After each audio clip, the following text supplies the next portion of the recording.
Créer une entreprise et gagner de l'argent est quelque chose d'assez simple finalement, comme tu vas le voir dans cette vidéo.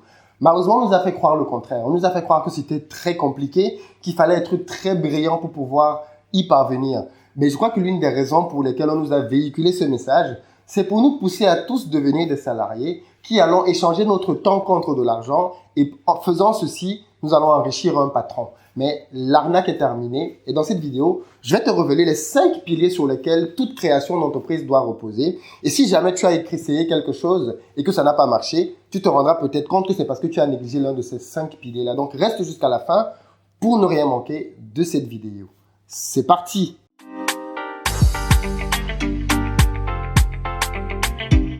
Salut, moi c'est Philippe d'Investir au Pays. Au travers de cette chaîne, j'accompagne la diaspora africaine dans l'entrepreneuriat et l'investissement. Donc si l'une de ces deux thématiques t'intéresse, je t'invite sans plus tarder toi aussi à poser tes 2 premiers pas pour te rapprocher de tes objectifs business. Le premier consiste à t'abonner à cette chaîne et activer les notifications afin de pouvoir être informé de l'apparition de chacune de nos 3 vidéos hebdomadaires le lundi, le mercredi et le vendredi à 8 h du matin. L'idée, c'est de pouvoir partager avec toi des secrets techniques, astuces business comme ce que je vais faire dans cette vidéo pour pouvoir te permettre de te lancer dans les affaires et de créer peut-être, pourquoi pas, la future très grosse entreprise qui va changer l'Afrique et le monde. Alors, la deuxième chose que tu peux faire, c'est aller dans la barre de description et cliquer sur le lien pour recevoir gratuitement dans ta boîte email le petit livret que j'ai écrit intitulé « 10 bonnes raisons de devenir entrepreneur ». C'est un petit livret qui se lit rapidement et qui va te permettre de te bâtir un bon mindset, un bon état d'esprit afin de t'aider à te lancer dans les affaires. Comme tu le sais certainement, j'accompagne pas mal d'entrepreneurs dans la création de leur business ou alors dans le développement de ceux-ci. Et je suis souvent confronté à des questions qui me font bien comprendre à quel point nous, les Africains, avons une très mauvaise compréhension de ce que c'est que le business ou du moins de comment ça fonctionne. Alors, il faut que tu saches vraiment que créer une entreprise, c'est pas compliqué. Réussir dans les affaires, c'est pas compliqué. Il faut que tu puisses faire 5 choses, comme je t'ai dit en introduction, pour que ça marche. La première chose, c'est la base, c'est que tu puisses identifier un besoin qu'ont les gens autour de toi et auquel tu peux apporter une réponse. C'est pas compliqué à faire. Parce qu'en fait, comme tu peux bien le savoir aujourd'hui, il y a énormément de besoins autour de toi, énormément de problèmes que les gens ont et que toi-même tu rencontres au quotidien, pour lesquels parfois les gens viennent même souvent te rencontrer pour pouvoir te poser des questions. Dans tous les cas, il y a aujourd'hui plusieurs outils qui permettent de pouvoir identifier les différents besoins possibles qui existent autour de nous et de pouvoir y apporter des solutions. Donc, par exemple, en lançant Investir au Pays, j'ai lancé cette chaîne et j'ai créé une entreprise derrière cette chaîne parce que j'avais identifié que beaucoup d'Africains de la diaspora, du moins, étaient très impressionnés ou très interrogateurs quand je leur parlais de mes activités en Afrique ou même en Europe. Et je me suis dit, plutôt que d'aider individuellement une personne, ça pourrait être pertinent de créer un business dans lequel je vais aider une plus grande majorité de personnes. Donc, j'avais identifié un besoin. Le besoin pour les gens de la diaspora de se former pour pouvoir lancer des business et s'enrichir, tant ici en Europe qu'en Afrique. Et c'est de là qu'Investir au Pays est né. Ça n'a pas été très compliqué. J'ai juste dû identifier ce besoin-là. Mais toi aussi, tu es dans une position dans laquelle tu peux identifier pas mal de besoins autour de toi chaque jour. La deuxième étape pour réussir une entreprise, c'est de montrer aux gens que tu as créé un produit qui va répondre à leurs besoins. L'autre manière d'appeler ça, c'est le marketing. J'ai créé cette chaîne YouTube avec pour but de pouvoir te parler à toi.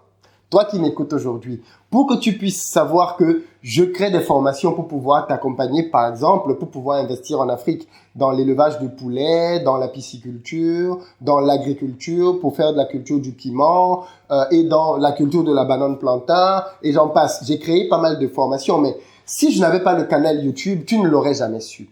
Aujourd'hui, grâce à YouTube, quand je fais une vidéo pour pouvoir annoncer une de mes formations, YouTube est un canal de marketing. Facebook est un canal de marketing. Instagram est un canal de marketing. Les réseaux sociaux me servent de canaux de marketing pour pouvoir te faire savoir qu'un tel produit existe. Et c'est la deuxième étape quand tu crées une entreprise. C'est de pouvoir te dire, OK, je veux créer ce truc-là. Je sais que ça va répondre à des problèmes puisque déjà je résous ces problèmes-là chez des gens, parfois même gratuitement.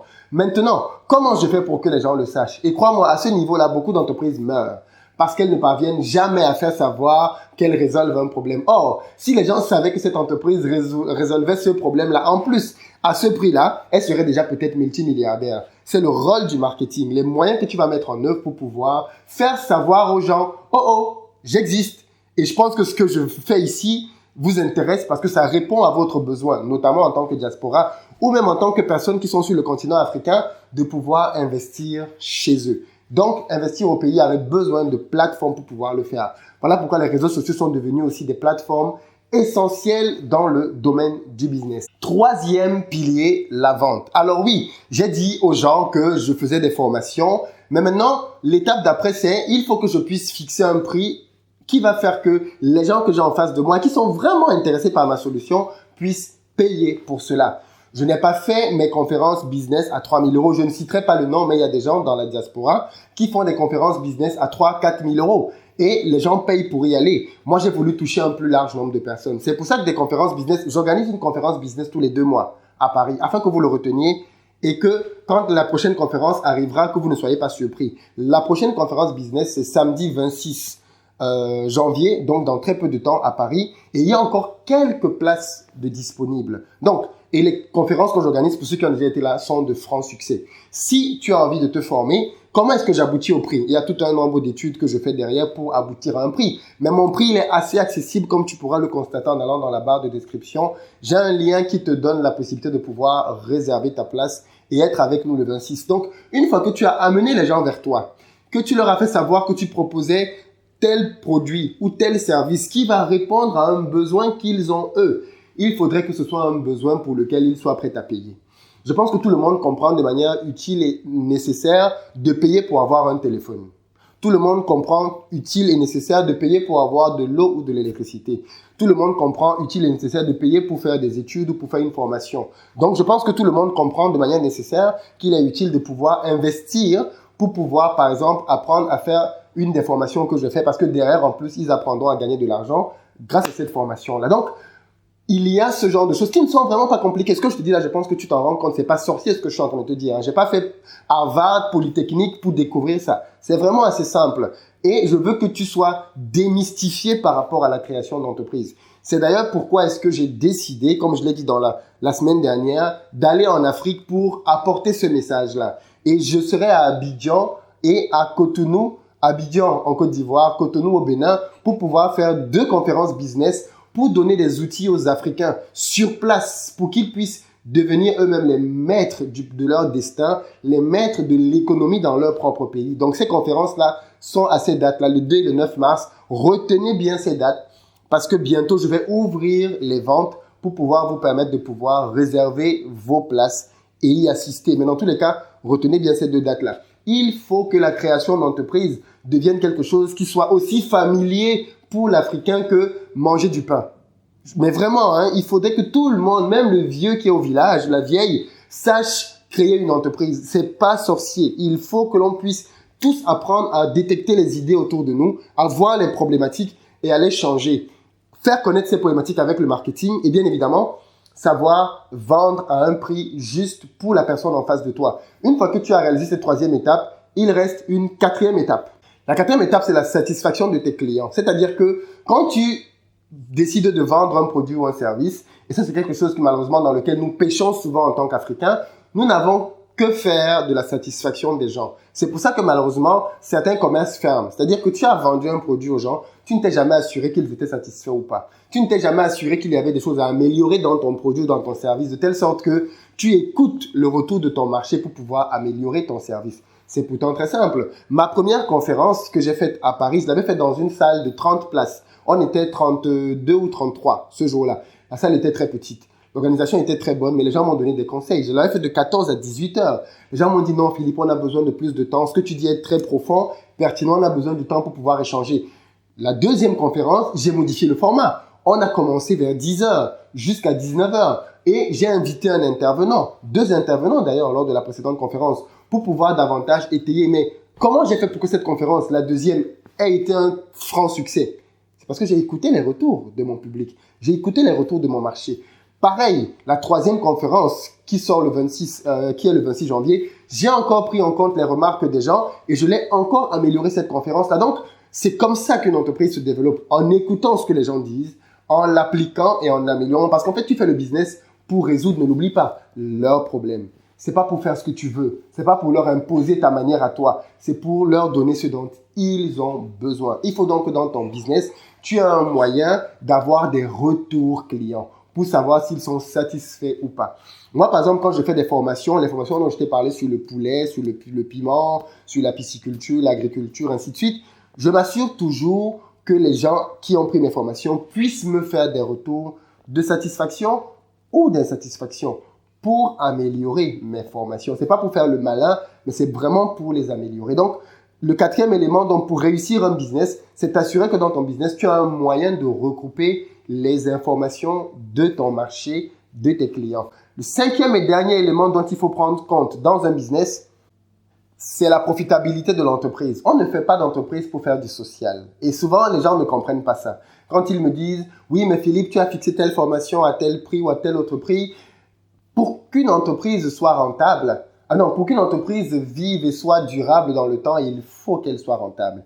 Il faut que les efforts du créateur de l'entreprise soient récompensés. Il faut que les efforts des personnes qui travaillent dans l'entreprise soient récompensés. Donc, c'est normal et naturel que ton entreprise génère de l'argent et qu'elle en génère assez pour que tu puisses te rétribuer parce que tu as pris un risque, mais que tu puisses aussi rétribuer ceux qui ont cru en ton projet et qui se sont engagés avec toi là-dedans. Qu'ils soient des actionnaires ou simplement des collaborateurs, il faut que tout le monde se retrouve dans ton entreprise. Donc, malheureusement, certaines entreprises meurent à cause de ça. C'est elles sont parties dans un marché dans lequel il n'y avait pas de moyen de faire assez de marge, en fait, ou alors de vendre assez de produits. Et donc, du coup, elles sont mortes quelques temps après parce qu'elles avaient, malgré tous leurs efforts et toute leur énergie, elles ne généraient pas assez d'argent pour pouvoir nourrir le créateur d'entreprise ou les créateurs, ainsi que les collaborateurs. Et je dis bien, beaucoup d'entreprises meurent à cause de la mauvaise gestion des finances. Donc, voilà à peu près les 5 étapes que je voulais te donner par rapport à la création d'une entreprise. Chacune d'entre elles, comme tu as pu le voir, n'est pas compliquée à mettre en œuvre, mais vraiment pas compliquée.